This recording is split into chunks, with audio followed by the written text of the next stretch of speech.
ke Kapuk. Mas Pram, seperti apa Mas cerita dari pendekatan kepada Pak Anies sampai beliau tiba di TPS?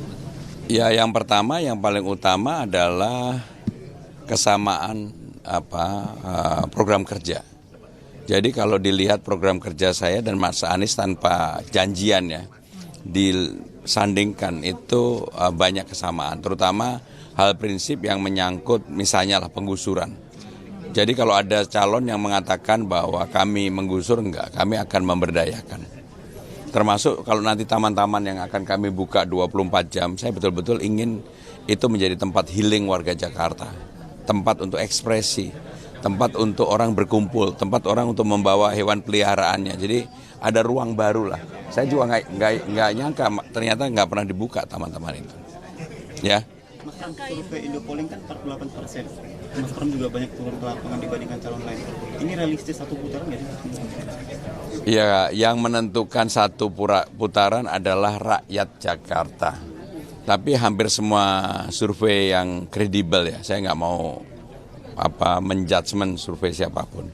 Survei yang kredibel kalau undecided voter dan orang yang tidak memilih diekstrapolasi angkanya sih sudah oke lah gitu.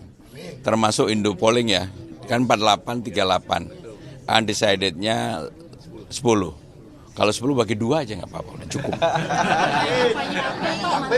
Semuanya akan datang, Pak.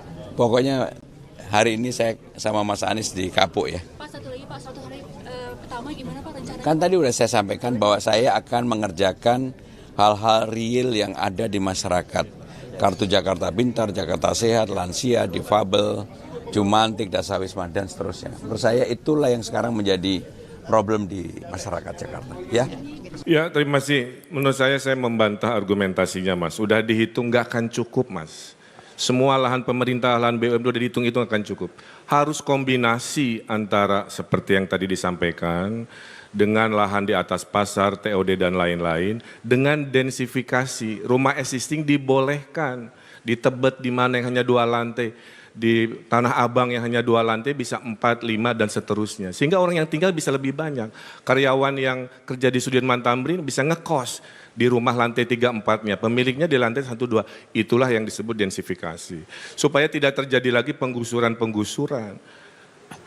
Gubernur yang paling banyak menggusur datang dari partainya Mas Pram. Pak Ahok itu menggusur 113 kasus penggusuran, CNN April 2016. Dan menurut JJ Rizal, gubernur paling brutal penggusurannya adalah Pak Ahok dari partainya Mas Pram dan Bang Do. Terima kasih. Malam ini saya didampingi oleh Ahoker dan Ana Abbas.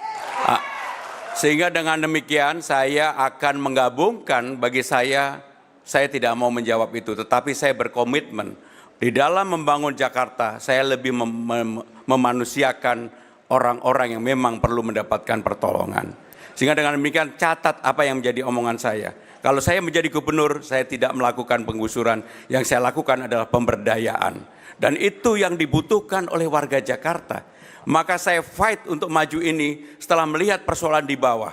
Kartu Jakarta Pintar, kartu Jakarta Sehat. Orang banyak sekali, kartu lansia yang harusnya mendapatkan, tidak mendapatkan. Dan itulah yang membuat semangat saya untuk hadir dan tampil menjadi orang yang menyelesaikan persoalan yang ada di bawah, persoalan rakyat Jakarta. Termasuk BUMD pasar tadi, itu kan milik BUMD. Sehingga demikian pasti akan kami bangun juga. Terima kasih. Baik.